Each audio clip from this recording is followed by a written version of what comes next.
اور دوست بزرگوں، سب سے بڑی بات آج کے معاشرے کے اندر خاص کر کے یہ جو ہے عموماً میاں بیوی میں جو نا اتفاقی ہوا کرتی ہے، اس کی بنیاد یہ ہے کہ ماں باپ جو ہے خاص کر کے یہ مئی مہینے میں، ویکیشن کے مہینے میں اور عید کے موقع پر عموماً جو ہے نا اتفاقیہ گھروں میں ہوا کرتی ہے۔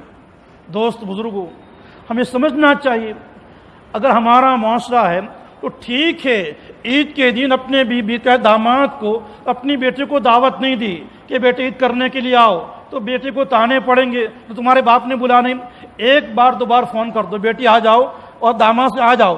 لیکن زیادہ اصرار کرنا اور حالات سسرال کے تقاضے دیکھے بغیر زیادہ اصرار کرنا، فلاں بھی آیا ہے، فلاں بھی آئی ہیں، فلاں بھی آئی ہے، ساری بچیاں جمع ہوئی ہے، تم بھی آ جاؤ، یہ غلط طریقہ ہے۔ یہ دوست کیا ہے برحال یہ غلط طریقہ ہے، اسی سے نا اتفاقیہ پیدا ہوا کرتی ہے، اسی سے گھروں میں کیا ہے رنجشیں پیدا ہوا کرتی ہے، اور 5 منٹ میں 10 منٹ میں فون کرنا کیا ہے، یہ سارے طریقہ آج یہ موبائل نے سارے گھروں کا دیوالیہ نکال دیا ہے۔ یہ موبائل نے کیا ہے سارے گھروں کا دیوالیہ نکال دیا ہے۔ یہ ساری باتیں میں سمجھنی ہے، دونوں پاسے دے کر کے سمجھنا ہے۔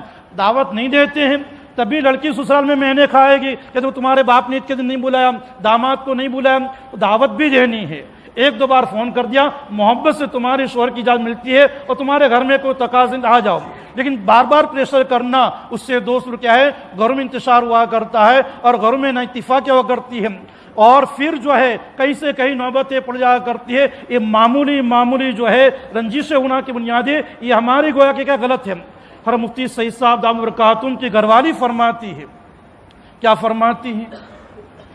فرماتی ہے جب تک مفتی سعید صاحب دامت برکاتہم ہر کا انتقال ان کی گھر والی کا، فرمایا جب تک میرے نکاح کے بعد مجھے ایک رات بھی ایسی نہیں ہے کہ مفتی سعید صاحب میرے گھر پر ہو اور میں نے میکے میں جا کر کے رات گزاری ہو۔ میں نے میکے میں رات کیا ہے شوہر کے ہوتے ہوئے بیوی جا کر کے میکے میں رات گزارے اور ماں باپ بلائے 3-4 دن آ جا، یہ ہو ہی نہیں سکتا۔ قرآن کہہ رہا ہے لِتَسْكُنُوا إِلَيْهَا، قرآن کہہ رہا ہے گھروں کا ٹینشن، بازار کا ٹینشن، یہ سارا ٹینشن جو ہے تم گھر جاؤ، لِتَسْكُنُوا إِلَيْهَا، وہ سارے ٹینشن کو تم گھر جا کر کے بھول جاؤ، بیوی کا چہرہ دے کر کے بھول جاؤ۔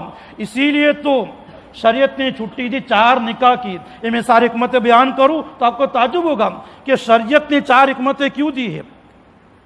دوست بزرگوں، جناب نبی کریم صلی اللہ علیہ وسلم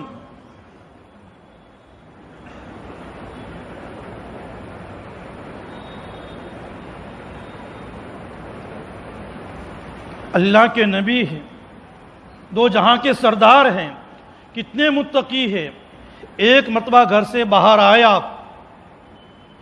اور اچانک کسی غیر محرم پر نگاہ پڑ گئی۔ ظاہر اللہ کے نبی نگاہ ڈالنے والے نہیں تھے، اچانک نگاہ پڑ گئی۔ نگاہ پڑتی آپ کو آپ کی بیوی کی یاد تازہ ہو گئی، فوراً گھر میں تشریف لائے آپ، اور آپ نے اپنی بیوی سے اپنی حاجت کو پوری کیا۔ قربان جائے نبی کے نبی فوراً مسجد میں آئے کہ جو حالت میرے ساتھ پیش آتی ہے وہ میرے صحابہ کو قیامت تک آنے والی امتی کو یہ حالت پیش آئے گی۔ صحابہ کو جمع کیا اور فرمایا اگر تمہارے دل کے اندر تم بازار میں جا رہے ہو، کہیں جا رہے ہو اور زنا کا جذبہ آ جاوے تو فوراً جو ہے تم آ جاؤ گھر کے اندر، اپنی بیوی سے ضروریات کو پورا کر لو۔ اس زنا سے بچنے کا کیا طریقہ ہے؟ اب دوست بزرگوں، ظاہر سی بات ہے جوان شوہر ہیں، بازار میں گیا، ادھر ادھر گیا، اس کی نگاہ جو ہے پڑ گئی کسی غیر محرم پر، فوراً اپنی زنا سے بچنے کے لیے اپنی بیوی کے پاس آنا چاہتا ہے، لیکن بیوی تو میکے ہیں، ایک چلہ ویکیشن میں گئی ہے، دیوالی ویکیشن میں گئی ہے، بتاؤ گھر کی کیا حالت ہوگی؟ ایک گناہ میں شوہر پڑے گا نہیں پڑے گا؟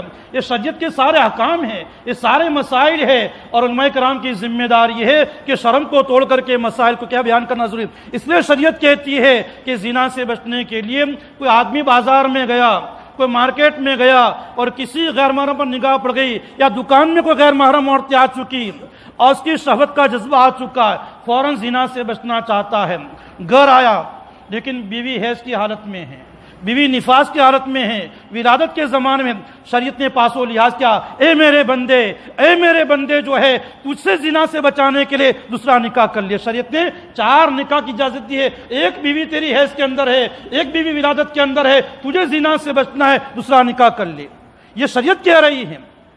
دوست بزرگوں، دوسرا نکاح کر لیا، آیا ایک عورت حیض میں ہے، دوسری عورت ولادت کے موقع میں ہے، شریعت کہتی ہے تیسرا نکاح کر لے تاکہ تو زنا سے بچے۔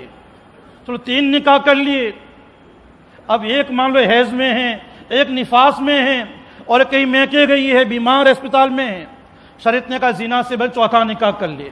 بس 4 تک زنا سے بچنے کی گنجائش ہے، 4 میں حالات ایسے 4 میں کیا بہر گنجائش ہے، 4 سے زیادہ ضرورت نہیں ہے۔ بتاؤ حکمتیں کیا کہہ رہی ہیں، بتاؤ حکمتیں کیا کہہ رہی ہیں۔ پھر ہم جوانی کے اندر اپنی بچوں کو 2 مہینے 3 مہینے 4 مہینے میکے بیٹھائے رکھیں گے، بتاؤ پھر کیا ہے، وہ شوہر کی نگاہ دوسری جگہ جائے گی نہیں جائے گی؟ پھر کیا کہتے نالائق، شادی والوں کا کیسا کرتا ہے، یہ کرتا ہے، وہ کرتا نہیں، کرواتے ہیں ہم۔ کیا گھروں میں رہ کر کے یہ کروایا جاتا ہے، یہ شریعت کے ایمان و مسائل نہ جاننے کی بنیاد پر یہ سارا کروایا جاتا ہے۔ اس لیے دوست بزرگوں جو ہے یہ ساری چیزیں میں سیکھنا ضروری ہے۔